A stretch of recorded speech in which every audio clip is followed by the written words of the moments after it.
for people. Don't deny them that unless you're going to deny it to yourself. But more than that, think about who's helped by this repeal. Only the big insurance companies. They're the only ones that are going to benefit. I know you were the insurance commissioner, and so you know exactly what I'm talking about. I yield back. I do have some experience on that. I want to deal with that. It's called the medical loss ratio. And the insurance companies have cut a fat check for themselves over the years by taking a big premium and then paying a very small amount of it out for the medical coverages. In this legislation, the Patients' Bill of Rights and in the Affordable Health Care Act, they can't do that. They've got to pay for the individual policies, 80%, and for the group policies, 85% for medical services. So what was their very first thing they did after this bill was signed into law? We passed it last year, and the President signed. The very first thing they did was to run down to the Health and Human Services Department and say, oh, but our advertising ought to be included as a medical expense. And, oh, these expenses for these kinds of employees, mostly statisticians and like, that's a medical expense. Fortunately, the administration said, no, we think not. So what we're trying to do with this legislation is make sure that when we pay a dollar, at least we get 80 cents back in medical services. Our friends on the other side would repeal that and allow the insurance companies to take that money, or at least a larger portion of that money, put it in their pockets, give it to their CEOs, whatever, but not use it for medical services. Medical loss ratio is really important. And the other thing you mentioned needs to be understood also, and that is the ability of the governments to review, not to say no, but to shine that big, bright spotlight onto the insurance company premium increases. Is it justified? Yes, no? What are your costs and so forth? What ratios are you using in medical losses and the like? So that spotlight of information is required under the law. Many, many things in the law. Mr. Cohen, I see you stood up, anxious to make a comment here, so please do. And then I notice behind you our colleague from Maryland has joined us. And eventually I want to start talking about seniors. So please, Mr. Cohen, go for it. I wanted to ask you a question because I had said, and I was, I think, incorrect, when I suggested the first thing that the Republicans wanted to do was repeal the Affordable Health Care Bill. It's one of their first major priorities. But the first thing they did was today, and we joined with them, was bipartisan, was to cut 5% from our members' representation allowances. A small amount of money in the big picture, of course. But the deficit was the issue that they were highlighting. What would the repeal of the Affordable Health Care Act do to the deficit? That's the big issue, because that's one of our big issues. Well, Mr. Cohen, it just happens that we prepared this little blue chart here. Actually, it probably ought to be in the red. The repeal of the Affordable Health Care Act obviously deals with the Patients' Bill of Rights, but it also deals with the deficit. This week, the Congressional Budget Office, nonpartisan, not Democrat, not Republican, they answered to neither party, they answered to the general public. They said that the repeal of the Affordable Health Care Act will increase the deficit by $230 billion, $230 billion in the next 9 years, and in the out years, the next 10 years, well over $1,200 billion increase in the deficit. And that's money we owe China, is that right? So it's okay to issue these, securities and pay the Chinese the interest to be able to finance this, and our children and their grandchildren will be paying this if they don't have pre-existing conditions where they can get insurance to cover the illnesses they may have to stay alive to pay these taxes. Our children, grandchildren, indeed those of us that are living for another 10 to 15, 20 years, we're going to pay twice. We're going to pay the insurance cost, the health care cost that's not covered by the insurance programs. The example you gave of the individual with 2 bouts of cancer, going to pay the full cost of that because of the limitation is gone, the limitation goes back into place, so you get to pay for your health care, and you're going to have to pay off the deficit also. Makes no sense whatsoever, but hey, that's what they want to do without one hearing by any of the relevant committees. Consistency is the hobgoblin, right? Thank you, sir. I noticed that our colleague from Maryland has joined us. Ms. Edwards, Ms. Donna Edwards, I know you were interested in this. You were talking about it earlier today and on the floor and in committee, so please. You know, I'm so pleased to join you today and to talk about health care. I mean, I feel very personally about health care as somebody who went for a long time without any health care coverage and worried like Americans do all across this country. They did prior to our really investing in reform for the American people. And so I know that anxiety, and I was thinking about some of our constituents in Maryland's 4th Congressional District and around the country who today, because of what we did in the Democratic-led Congress in passing landmark health care reform legislation, are better off today. And we haven't even fully implemented the benefits for the American people. I think about, you know, a letter that I got from a gentleman who lives in my district in Olney, Maryland, a small town in Olney, Maryland. And he writes to me that his son Mike was 25 going on 26, and he could receive health care insurance coverage when he wasn't able to get it. He needed it, and he couldn't get it. And he got a letter from Blue Cross Blue Shield saying to him that his son could continue to be covered until his 26th birthday. And what he did was he did what a lot of American families do, and they're wiping the sweat from their brow because they know that they can now keep their young people on their health care plan until they're 26. I have a 22-year-old. I was feeling exactly the same way. I got another letter from a woman who actually does health care policy, but she lives in my district, and what she said to me is that her daughter had a pre-existing condition, and she was very concerned, but she was an older young person, 20-some years old, 20 years old, with a pre-existing condition, really worried that she wouldn't be able to provide health care. And then she got the notice for a COBRA coverage, which we've all said, you know, the backup is COBRA. It turns out that that was going to be an extra $400 to $500 a month for her to have COBRA coverage to make sure that she didn't lose her health care when she actually lost her job. Well, now this parent actually, for the cost of about $70 or $80 a month as opposed to $400 or $500 a month, can keep their young person, their child, their young person on their health care coverage. I think this is a great benefit for America's families, for families who work every day and actually have health care coverage. I heard us earlier discussing premium increase hikes. And I want to tell you something. I know when we were working on health care reform, and many of us are very concerned about people who don't have insurance and need coverage. But most Americans all across the country actually do have some form of health care coverage. And you know what they're worried about? They're worried about those premiums going up at astronomical rates. And I've heard from my constituents 20, 30% premium hikes. Well, because of what we did in this health care package, insurance commissioners like you were a commissioner, insurance commissioners all across the country now have the power invested in them to be able to actually say, you know what, we're going to put a check on these companies. And so in states like California, big state like California, and Connecticut, and Maine, and Colorado, and Maryland, all across the country, that's what these insurance commissioners are doing. And they're not saying the feds do it for them.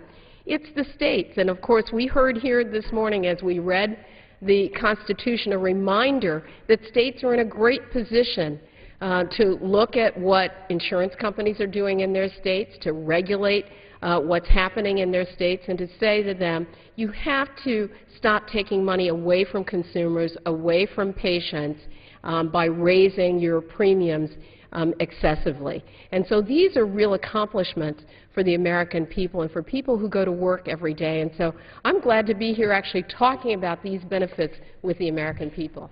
Well, thank you so very, very much. Before I turn to our colleague from Virginia, you reminded me of two very quick stories. One, on Monday I was at the inaugural for the governor of California. Jerry Brown is back again. And a lobbyist that I knew when I was insurance commissioner representing health insurance companies came up to me, and he came up to me, put his finger in my chest and said, don't let them repeal the law. Now, I'm not going to give his name. He'd lose his job immediately. And I said, I'll do everything I can, but why? I mean, you represent them. Why? And he said, I have two children. Both are type 1 diabetics. They're approaching 23 years of age. They will be out of luck. They will never be able to get an insurance policy if this bill is repealed. The Patient's Bill of Rights gives that lobbyist for the health insurance industry an opportunity to see his children get health insurance. Now, I have 6 children of my own. Patty and I do. All 6 of them have gone through that age of 23. It is the scariest time for a parent. You graduate, you get a diploma, and you also get an exit from the insurance that you've had perhaps for your entire life. This law provides another 3 years after you graduate. That period of time was almost impossible nowadays to find a job that provides insurance to give that insurance. Mr. Scott, please join us once again. Thank you very much, and I appreciate your hard work and leadership on this. You've talked about the problems in health care with government. It's just not a government problem. If you ask any human resources executive about what one of the major problems they have in benefit package, it's the ability to afford health care. Health care costs are going out of control.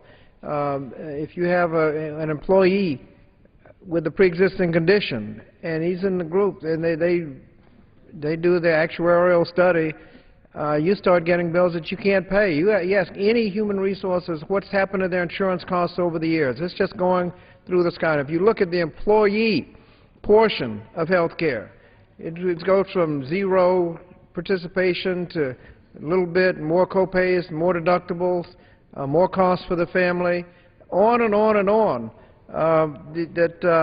Everyone has a great deal of insecurity about their ability to do health care. But then you look at the idea of what happens if you lose a job.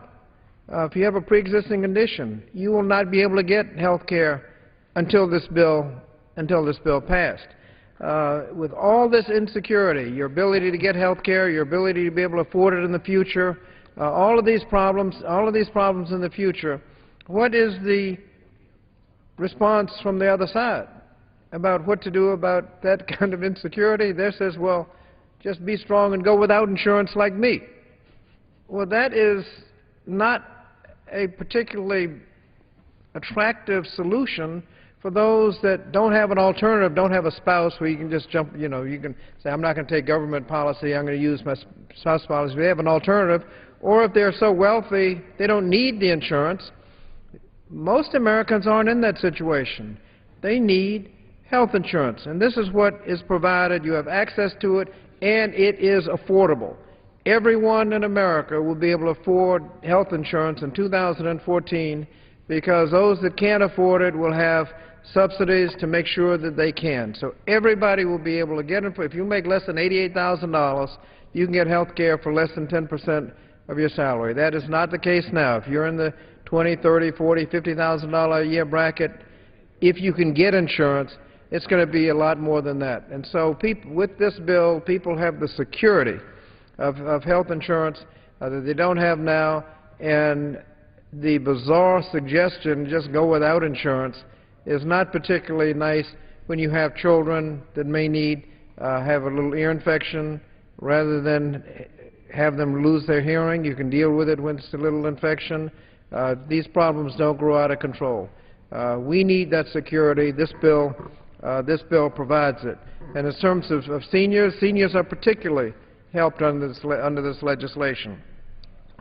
They can get, those that can't afford the co-pays and deductibles can get their annual checkups without any co-pays and deductibles. We're helping fill in the donut hole. It'll take a little time, but eventually there'll be no donut hole where they fall in and have to pay all of their drug costs.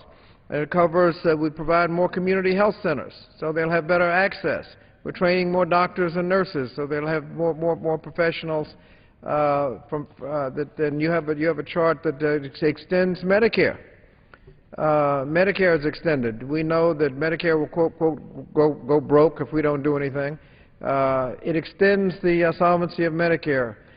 So all of these, lowest prescriptive drug costs, all of these are things that seniors have a particular interest in this. All of that will be lost if this bill is repealed? If I might interrupt you for just a moment, Mr. Scott, you're into an issue, an area that is profoundly important to the seniors of America. The discussion last year as this bill was passing was that somehow this piece of legislation would harm seniors by taking away Medicare benefits. It was not true last year. It is not true this year. However, if our Republican colleagues are successful in repealing it, they, the seniors, will be seriously harmed. And I want to make this point very, very clear and ask my colleagues to join us perhaps from their own personal experience in their districts. But you started going through this list here. This legislation actually extends the solvency of Medicare by reining in the cost and by giving seniors specific pre-illness care so that they will be able to get preventative care, free annual checkups. They can't get it today, but under this legislation, seniors can get free annual checkups, which reduces the cost because you get to the illness quicker. Mr. Scott? Well, you said that people were scared about what might happen. They also said things about small business. This would bankrupt small businesses. First, small businesses are exempt from the requirements under the bill, so it can't possibly hurt them. But those small businesses that want to provide health care for their employees are given tax credits to encourage them to do so. And so when you go to, so they can't possibly be hurting small business. But for the senior citizens, they have all of the benefits that you've listed on the chart that will be lost if this bill is repealed. You mentioned the donut hole, the prescription drug donut hole. Every senior that's in the prescription donut hole last year, 2010, received a $250 check to help them pay for their drugs. And going forward, the donut hole will be lessened and lessened, and eventually, 9 years from now, will disappear. There'll be no donut hole. You talked about the quality of care, extremely important quality of care. Thank you for bringing that up. More primary doctors, more geriatric care of nurses and doctors, extraordinary important part of the legislation, not just only for seniors. You also mentioned the community-based and, of course, the preventative care. All of these things are there, and all of them will disappear if the Republicans are successful with their legislation next Wednesday that will be brought to this floor without one hearing to discuss any of these issues in a relevant policy committee. Mr. Cohen, please join us. Let me ask a question. I was just thinking here, as I'm honored to be in the House of Representatives, and with a Constitution that's so beautiful that it says we're to promote the general welfare, we are among other industrialized nations on this earth. What do the other industrialized nations in the earth do about health care for their citizens?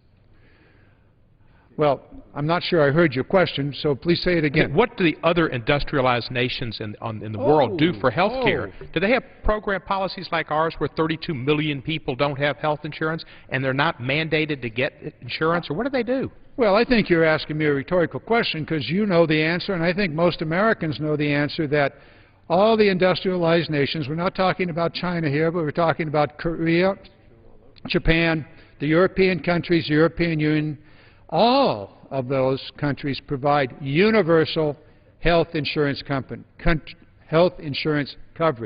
Universal. Everyone, including tourists who happen to show up, and this I know from one of my daughters that fell off a stair at the Leaning Tower of Pisa. She was leaning too far. She fell, went into an emergency room. They took an MRI, bandaged her up and said, "Get out of here." And she said, "Well, I haven't paid." She said, "You're covered." And that was in Italy. And does the United States not have one of the greatest discrepancies in wealth between the richest and the poorest in the industrialized world as well? So are we saying to our wealthy people, you can afford health insurance so you can get it, but for those people that are poor, too bad? They don't, the other countries of the world don't look at it that way. They look at it as a right for their citizens to have access to health care, and they provide the health insurance. Different ways of doing it. Germany, France, Britain, Canada all do it differently, but they all do it. And incidentally, the health statistics in all of those countries are considerably better than America, and America is placed at the bottom of the industrialized countries in terms of our health care. how healthy we are, how long we live, how sick we get. We're at the bottom. In fact, we are often with developing countries in the statistics.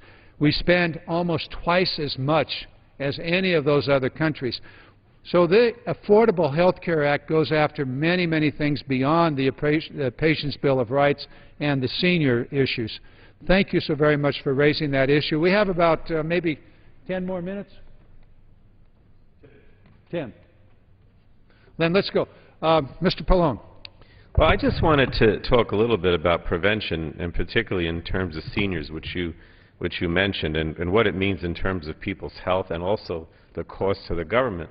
Because some of the things that we've mentioned with regard to seniors have already taken place. You know, this summer, under the bill, seniors who fell into the donut hole got a $250 rebate. Beginning January 1st, they get a 50% discount on brand name drugs if they fall into the donut hole in 2011. You mentioned the co-pays for preventative care, whether it's your annual wellness treatment or other kinds of tests like mammograms or colonoscopies, for example. The reason that we're eliminating the 20% copay for these things, the reason we're trying to fill up the donut hole, it all goes back to prevention, because if people get their drugs, then they don't end up getting sick and going to the hospital. If they get these tests or they have the annual wellness checks, they stay healthy, they don't go to the hospital. And when they go to the hospital, if they're on Medicare, it just costs the government more money. So, you know, this is the way we save money. We save money. What does that mean? It means that the debt is decreased. It means that the solvency of Medicare you have on the chart is extended. You know, I don't know if we've talked much about that. It was one of my amendments in the Rules Committee today is, you know, a lot of seniors tell me, and they come up to me and they say they're worried about the fact that, you know, Medicare may become insolvent and there wouldn't be enough money in the trust fund to pay for it. Well, the bottom line is that the health care reform bill extends the judgment day, if you will, when the solvency problem becomes an issue, much further. And if you have the repeal, the solvency problem hits us 6 years from now, in 2017, from what I understand. So another problem with repeal is not only does it increase the deficit, but it also, is only 6 years from now that we would have to deal with this Medicare solvency problem. And what is that going to mean? That's going to mean probably that cutbacks in benefits for senior citizens, because if you don't have the money, you're going to have to cut back on the benefits. It is amazing to me how they can continue to talk about this repeal. The other thing they keep saying on the other side of the aisle, the Republicans say, well, the reason we want the repeal is because this health care reform is killing jobs. Nothing could be further from the truth. I mean, the fact of the matter is that under this health care reform, because the cost of health care premiums for employers will be significantly reduced, they'll be able to hire more people. I mean, part of the problem that we have with competition with other countries, you mentioned all these other countries, all these other industrial countries that have free health care, universal health care. Well, that means that the employers don't carry the burden of that. So when they hire someone, if the government's paying for it, they don't have to worry about that for their employees necessarily. Well, if the cost of premiums go down, then people, the cost of hiring somebody goes down in the United States. In addition to that, there are all kinds of jobs created in the healthcare professions, because as everyone gets covered and everybody needs a primary care doctor, well, you're going to need more doctors, more nurses, more health aides, because people will get that kind of preventative care. So there are jobs created with the preventative care in handling people to make sure they stay healthy or they stay well. So, I mean, it's unbelievable to me when they talk about repeal. I mean, they should be, what the Republicans should be doing is spending the first few days of this session talking about how to improve the economy and create jobs, not repealing health care. It's just I think American people have moved on. They don't want to hear this. They want to know what this Congress is going to do to create jobs and improve the economy. We've already dealt with the health care issue, and they want us to move on. I yield back to the gentleman. Thank you. We have about maybe 3 minutes, 4 minutes. And I'm going to turn to Mr. Cohen and Ms. Edwards. Would you like to say close? Okay. I just wanted to add one thing. Thank you. Mr. Pallone brought up an issue, and he said that it was not true that it was costing jobs. There's some respected group, I think it's called PolitiFact Check, and they were on national news giving the biggest lies told in politics in the last year. And the number one biggest lie, this independent group, was the Republican mantra of government-run or government-mandated health care. And it's just a fact. That's the biggest lie told the American public, and it came from the leaders on the other side. It came from these halls where they're immune from defamation suits, because it's not government-run health care. And it's unheard of, unfathomable, that the other side would use the fact that they are immune from prosecution in any other jurisdiction or court for words that aren't true, to do that, and in politics to say it was government-run health care. The biggest lie of 2010, and it comes to the floor next week, Mr. Garamendi. Well, we're going to wrap this one up. I see Mr. Yarmuth is here, and he'll probably carry on with health insurance, and I don't know, maybe a couple of us will be asked to join him. But we really today focused on a broad range of issues: the Patient's Bill of Rights, the way in which the repeal would harm individuals who have pre-existing conditions, young children from infancy, the 23 to 26-year-old coverage. We also discussed a little bit about how this affects business, and of course we went into some detail about senior citizens. All of these are critically important issues. We'll be discussing these in the days ahead, and I do hope the American public will really pay attention, because this next week, particularly as we move towards Wednesday, is going to be absolutely critical to the American people. It's a question about, will all of us in America be able to get health care coverage that is affordable and provides us with the opportunity to have the health care that we need. So with that, I will wrap this up and turn it over to whomever is next. Thank you, Mr. Speaker. I yield back my time. Members are reminded that the remarks in debate are properly addressed to the chair rather than any perceived television viewing audience. Under the Speaker's announced policy of January 5, 2011, the chair recognizes a gentleman from Iowa, Mr. King, for 30 minutes. Thank you, Mr. Speaker. I can tell you that I am pleased to address you, Mr. Speaker, here on the floor of the United States House of Representatives, and welcome you to this great deliberative body, which becomes instantly far more deliberative than it's been over the last 4 years. And this is part of it. As I deliberate and I listen to the gentleman from Tennessee, I have to make the point that when you challenge the mendacity of the leader or another member, there is an opportunity to rise to a point of order. There's an opportunity to make a motion to take the gentleman's words down. However, many of the members are off in other endeavors. And I would make the point that the leader and the speaker have established their integrity and their mendacity for years in this Congress, and I don't believe it can be effectively challenged, and those who do so actually cast aspersions on themselves for making wild accusations. I came to this floor, though, Mr. Speaker, to talk about the weather. And as I listened to the speeches that have gone on before in this previous half hour or hour, it actually changed the subject for me. I think there are many things that need to be brought out and clarified, given this, that we have debated this health care bill. We debated this health care bill for, close to a year. And it was announced in Rules Committee earlier today that there were 100, I believe it said 100 hours of markup in committee. Well, it wasn't the bill that passed, 100 hours of debate and markup on a different bill. And they switched bills at the end. That's a matter of public record and fact also. But the American public understands what happened. They understand that the Speaker of the House said we have to pass the bill, meaning Obamacare, Mr. Speaker, in order to find out what's in it.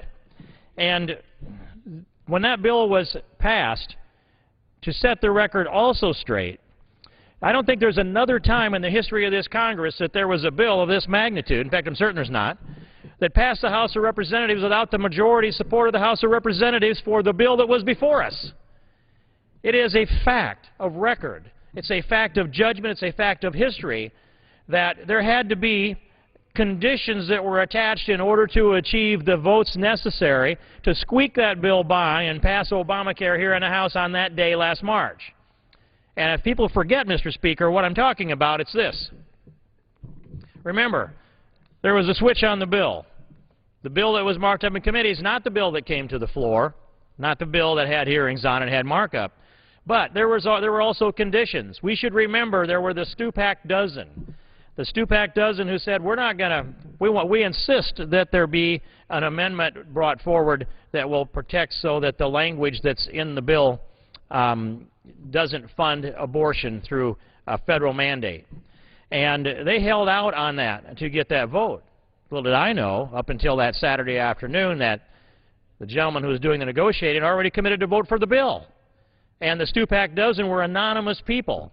And furthermore, they negotiated with the President of the United States, who made a commitment and followed through on it, to sign an executive order that would pacify or mollify the anonymous Stupak dozen under the presumption, unconstitutionally and completely outside the bounds of the separation of powers, that the President of the United States could effectively amend legislation by executive order and promise he's going to do so before the bill was even brought to the floor for a vote. That happened in this Congress. And another condition of that was, this is a condition that came after the then chair of the Rules Committee, Ms. Slaughter, had offered the idea that they should just deem that the bill passed so they didn't have to go on record of voting for this bill, because they knew how bad it was. They knew how politically vulnerable they were. They knew that Speaker Pelosi was making many of them walk the plank. A lot of those people are not here in this 112th Congress because of that action. But as I talked about why this bill didn't have the support of the Congress, and in the form that was before us, why the majority did not support it, the majority votes that day in its form, because there also had to be another deal on top of this. This was the deal that the Senate had to pass a reconciliation package which was designed to amend the bill that had not yet been brought to the floor of the House for a vote. And I don't know that it's the first time in history that there's been a shenanigan like that played, but it's the first time in my knowledge that there has been a bill, certainly of that magnitude, that came before this Congress. It was not the bill that came through committee, that was pledged to be, I put it in quotes, amended by a presidential executive order and further amended by a reconciliation bill that would later pass the United States Senate.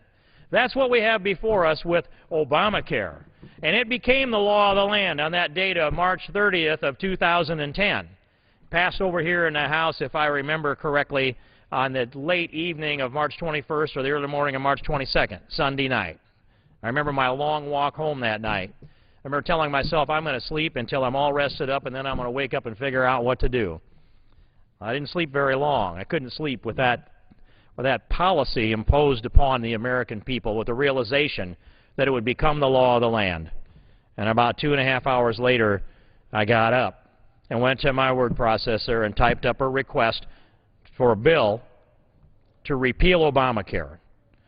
And I filed that request at the opening of business that day, the first opportunity in the first minutes of that day.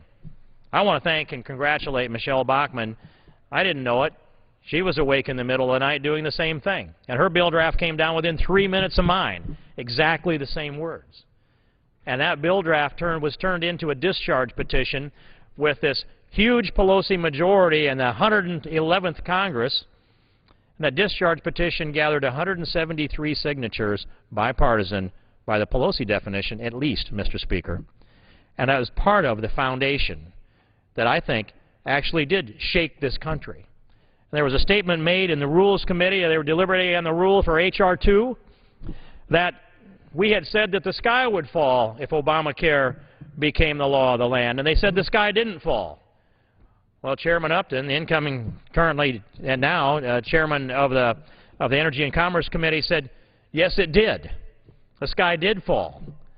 And when you look at the 87 new freshman Republicans that will be seated over on this side, the 9 freshman Democrats on this side, I think that any political pundit would tell you there was a political earthquake in America that was brought about in a large part by the imposition of this liberty-stealing, unconstitutional Obamacare bill that's before this Congress now. This Congress was elected to come here and repeal Obamacare, get a handle on the debt and the deficit, and lay the foundation so that private enterprise can start to have faith in the future of this country again, and they can create the jobs under the framework that we're hopeful that we'll be able to bring through. But we're truthfully not in a position yet where the House of Representatives can lay all of the economic foundation that's necessary for free enterprise to have enough faith and confidence to invest their capital and in a robust fashion. What we're in a position to do now with a new Congress and a new Speaker is to be able to play an effective defense against the existing majority in the United States Senate and the President of the United States, who has frantically been digging holes through his Keynesian economics on steroids theory, and he dug such a deep hole that we watched Nancy Pelosi preside over an additional $5.2 trillion in debt, and we've watched the Obama administration run that up under their term of only a couple years of about $3 trillion. And it's got to stop. The American people did this. They were looking at President Gulliver Obama, and they were the Lilliputians that came to the polls on November 2nd and tied him up with all their little electoral ropes and said to the new freshman class, join those incumbent Republicans that are there and any discerning Democrats that are willing to join, and there will be some join on this vote tomorrow and on Wednesday to repeal Obamacare, and take the shovel out of the hands of the President and certainly take the gavel out of the hand of Nancy Pelosi. That's what happened. Now, I take you back through this history because it's being rewritten again. How can they stand here, go up before the Rules Committee, stand here on the floor of the House before the American people, Mr. Speaker, and take the position that somehow if they just explain it one more time in one more way, that the American people will now have some left-wing light bulb come on in their head? That is not going to happen. The American people have seen clearly. They washed the lenses off and they looked down through the lens of the Constitution and fiscal responsibility and common sense, and they were appalled at that liberty-stealing bill of Obamacare. And they said, repeal that monstrosity because the destiny of America will be forever diminished unless we do. This is a charge that this new Congress has. It's the voice of the American people, and it's the respect that we must have, and my gratitude for God's gift to America, the freshman class that was elected in 2010 and sworn in here, right here on this floor, yesterday afternoon. And they will affect the agenda of this country for many Congresses to come. And it will be a responsible agenda that brings us to a balanced budget and begins to reduce the deficit that this country has. Not just the deficit spending, but reduce the national debt. We must get to the point where we can begin to pay down the national debt. And we start with this Congress. We start by rolling back the spending to 2008 levels. We started here today with a vote that cut our own budgets by 5%. It's not a lot of money. And yes, it's symbolic, but it's a symbolism that compels us to follow through. If it's good enough now for those of us in this Congress that voted on that, it's also good enough to bring that policy back through the United States of America. Well, so what I've heard is the members on the other side of the aisle that still stand here and defend Obamacare, the ones that are left, they have 4 talking points about the bill that they think are compelling, and they must believe that it offsets all of the horrible things about Obamacare. First, they say that, well, remember, the President had all of these promises about what he was going to do with Obamacare, and he's the first one that I know of that attached the word Obamacare to it in a public way. It was at the Blair House during the Health Care Summit, February 25, 2010, when the President of the United States referred to his own bill as Obamacare. So that is the shorthand version for all this long thing. They don't want to say Obamacare. I don't know why. That's how everybody knows it, and that's how everybody understands it. So under Obamacare, they say there are 4, they don't list only 4, they just give you the 4 redeeming components to Obamacare that apparently offset all the horrible things about it. And these 4 redeeming conditions are this: that it requires insurance companies all across America with a federal mandate to provide for policies that must keep your children on there up till age 26. And they think that that's something that America has fallen in love with as a really good, brainy solution. Now, I know there are Republicans that support the idea of insurance policies being extended to age 26, but, Mr. Speaker, what a lot of people don't know in this country is that there are at least 2 members in this Congress that were elected before age 26.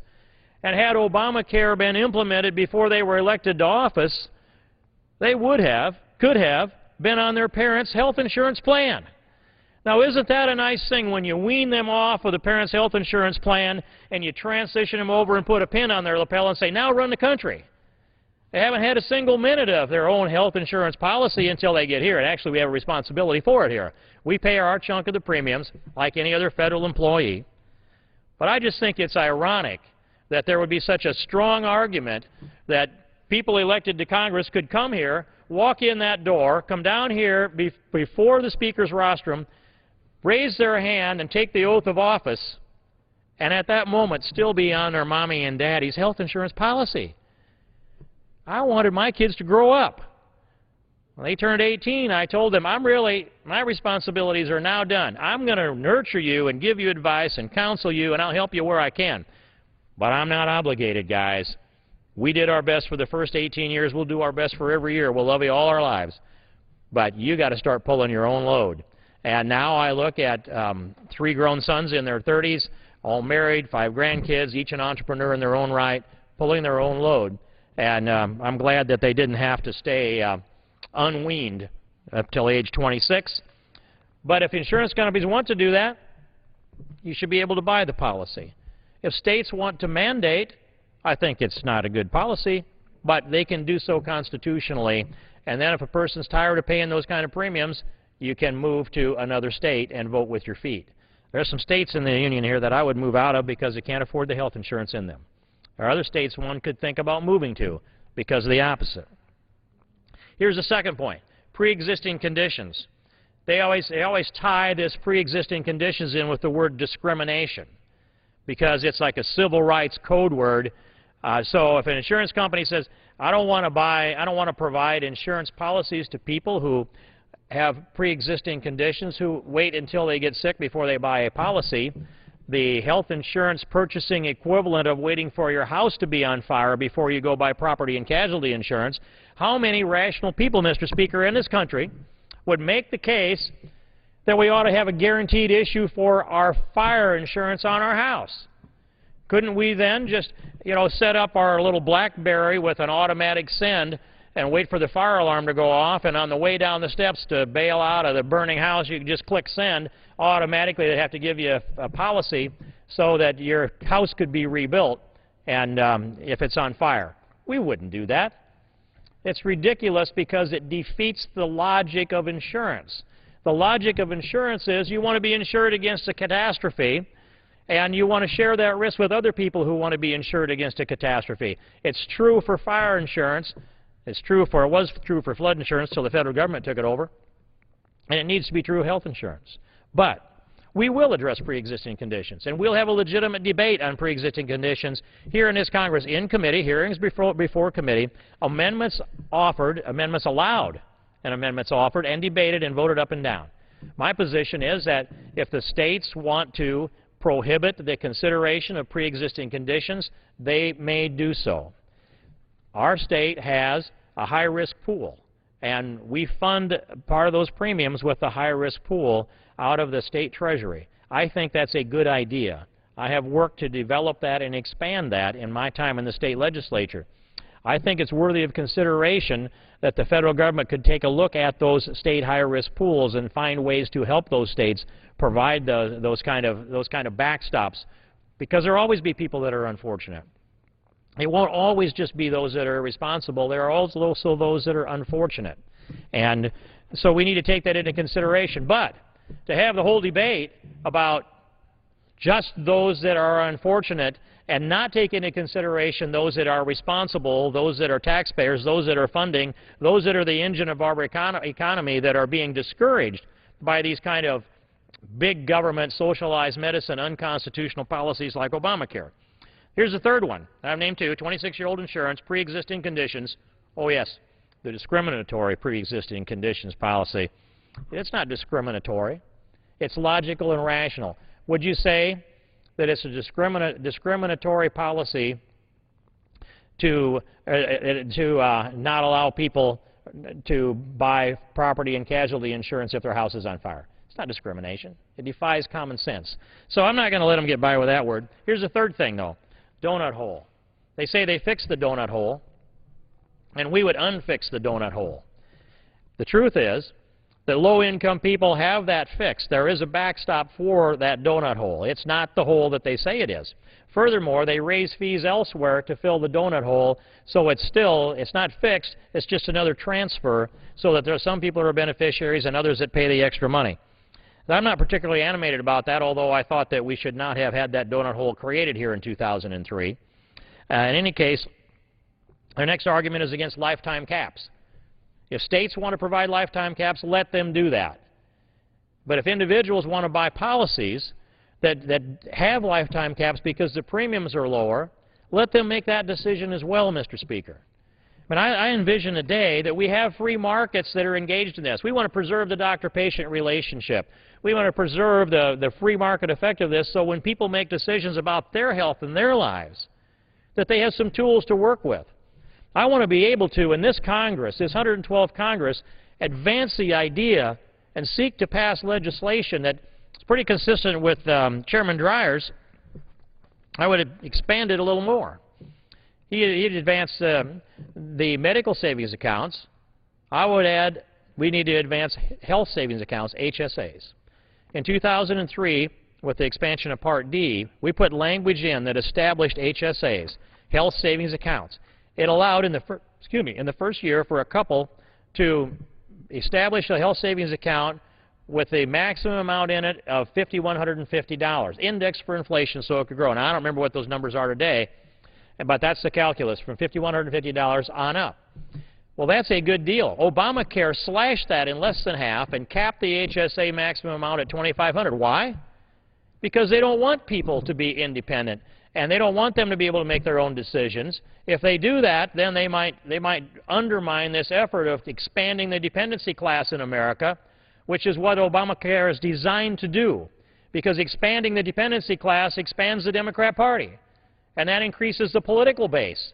And it seems illogical to the American people. Well, there's the logic. I've just applied to it, and now, Mr. Speaker, they do understand that this is about politics. It's about expanding the dependency class, and it's about diminishing the independence and the spirit of Americans. And so the lifetime caps piece is the fourth one. 26-year-olds, pre-existing conditions, donut hole, lifetime caps. That's the things they talk about, 4 things. That's it? Do they redeem those 2,500 pages of disaster? Do they then overrule and trump the Constitution of the United States of America? I say no, Mr. Speaker.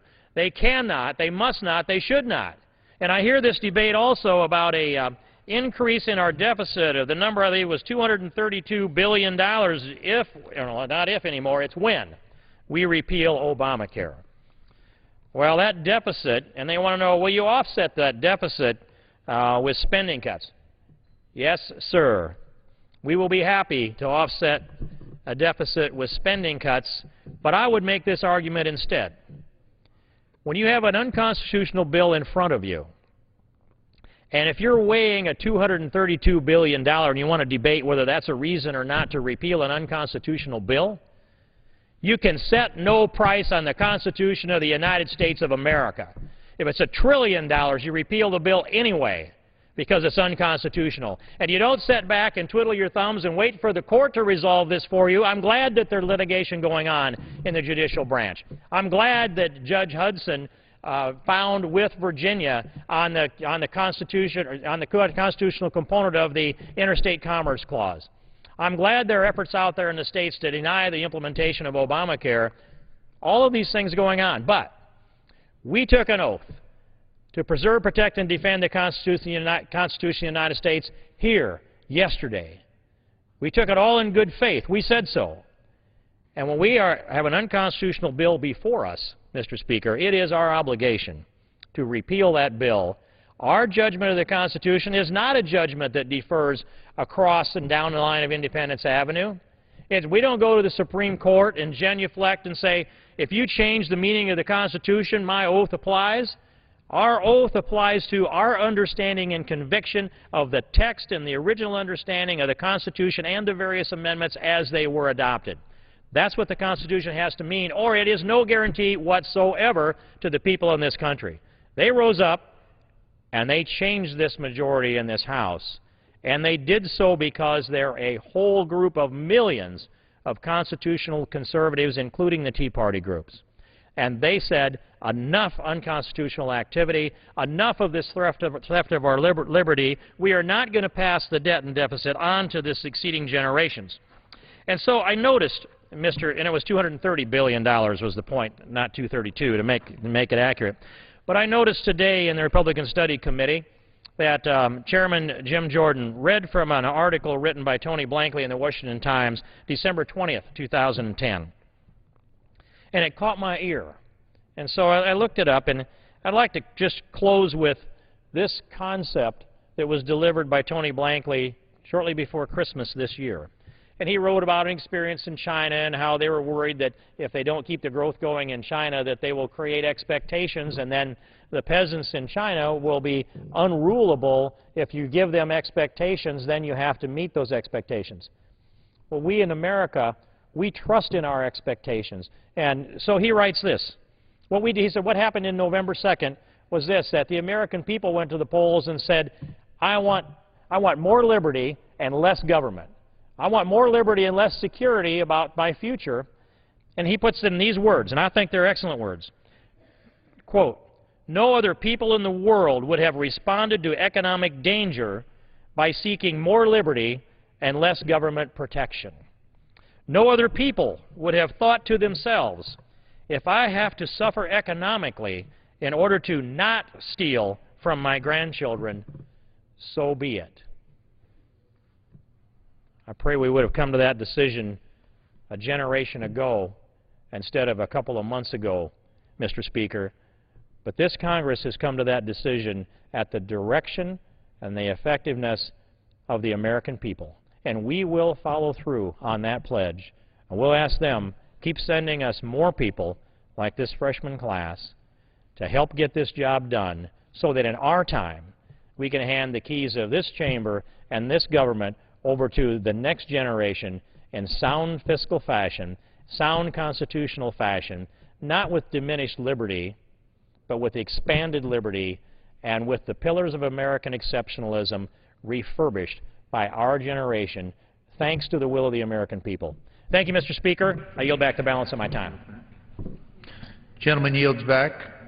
Under the Speaker's announced policy of January 5th, 2011, the Chair recognizes the gentleman from Kentucky, Mr. Yarmuth, for 30 minutes. Thank you, Mr. Speaker, and congratulations on your election. It's a great pleasure to be here today, and I could spend the next half hour responding to my colleague from Iowa. I think it's fascinating that just one comment that he talks about reading the Constitution and then talks about how this is an unconstitutional bill. Well, obviously, he apparently stopped at Article 2 and didn't get to Article 3, which stipulates that the judiciary and the Supreme Court ultimately decides what is constitutional in this country, not members of Congress. And the Constitution was read today. I'm glad it was. It's always good to remind ourselves of this great foundational document that we all respect, that all of us, all 435 members of the House, swore to protect and defend yesterday. And in the Constitution, in Article 1, Section 5, it says each House may determine the rules of its proceedings. And yesterday, the Republican majority in the House forth a group of rules changes that will determine how this Congress will operate over the next 2 years.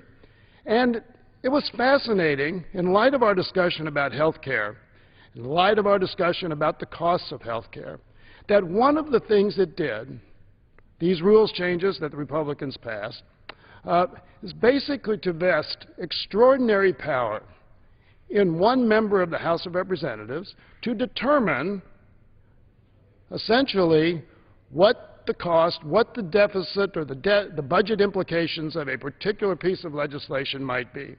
And the relevance of this to the debate we're in now about the Republicans' proposal to take away all of the privileges and rights and benefits granted by the Affordable Care Act that we passed in the 111th Congress, and I was proud to support, is that one of the things that it said was that if there is a vote to repeal the health care bill, the Affordable Health Care Act that we passed last year, that we basically decide that we don't have to abide by pay-go rules. In other words, saying that just because the Congressional Budget Office determined that the Affordable Health Care Act will save the taxpayers $230 billion over the next 7 or 8 years, and then another $1 trillion in the following 10 years, that we don't have to make the same kind of adjustments that we do for other kinds of additional expenditures. Because where the Republicans, through the Republican philosophy, is that if you reduce revenues in any way to the government, that's fine, and it doesn't affect the deficit. Now, a lot of the debate we had last Congress over the Health Care Act, I heard time after time after time, and we heard this with tax cuts and many other things, that, oh, a business can't operate like this, a family can't operate like this. Well, in fact, I think in this particular case, that analogy is really relevant. Because if I have a family, a two-income family, and all of a sudden one of us loses our job and loses our income, it's really interesting that we could take the position that, oh, it didn't affect our budget, it didn't affect the family deficit, just that loss of revenue didn't matter. All we're concerned about is how much we spend. All we're concerned about is the expense side. What the Republicans have basically done is to say, under this new regime, this new set of rules that they passed yesterday, that there are two separate ledgers, one dealing with expenditures, one dealing with revenue, and they don't affect each other. It's an astounding philosophy of operation that we're about to embark on. Under this new rule, when the Bush tax cuts for the very wealthy expire in 2 years, we would not have to account for that loss in revenue to the federal deficit, even though when we start writing checks and we start trying to borrow money to pay for the deficit, we're going to have to come up with that money. They say, no, it doesn't affect the deficit.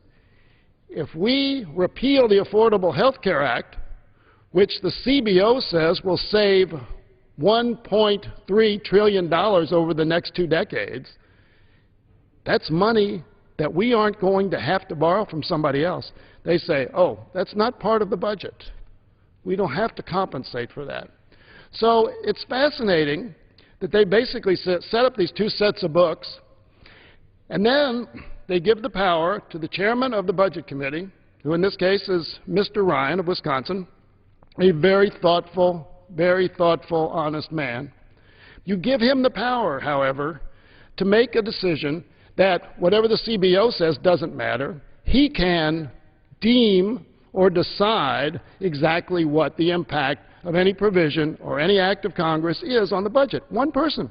Now, I come from Kentucky. We're a big basketball state. Last weekend we had a game, big game rivalry. Kentucky and Louisville played. Didn't come out the way I would like to. But I had to think when we set up these rules that that would be like Louisville and Kentucky playing and saying to Coach Pitino of Louisville or Coach Calipari from Kentucky, you get to make all the calls in this game. Our players are going to play. They're going to compete hard. But, Coach Pitino, we're taking the refs off the field. You're the one who's going to call fouls. You're going to make all the decisions. That's what basically the Republicans have done. And what they also said in this process is that they basically decided that the health care reform bill changing it, repealing it, will have no impact on the deficit, no impact on the budget. Now, that's fascinating because for the last year and a half, when we debated the Affordable Health Care Act, they kept talking about how this was going to balloon the deficit, how it was going to explode the deficit, trillions of dollars it's going to cost the American taxpayer. Well, now they say, no, has no impact at all on the deficit. Because you have to understand, if it costs nothing to repeal it, then there was no cost to passing it. So one has to question who's been honest in this debate. Who's been honest in this debate? And I understand that finding referees as to who's right and who's wrong and what facts are salient and which facts are accurate has been a difficult process. And my colleague, Mr. King, said that, you know, all of a sudden we keep talking about this and expect a liberal light to go on in people's heads. Well, we need some light on this subject because there's been so much attempt, billions and billions of dollars spent to create darkness about the impact of this bill, and that process proceeds today. So I think as we debate this proposal of the Republicans to do away with many of the benefits which we are so proud of and which many Americans, millions of Americans, are beginning to feel now, that we have the kind of discussion that is honest, that is open, that sheds light on the subject. And no one can do that better than my colleague from the great state of Maryland, Donna Edwards. Thank you for yielding, Mr. Yarmuth. You know, as I listen to this discussion,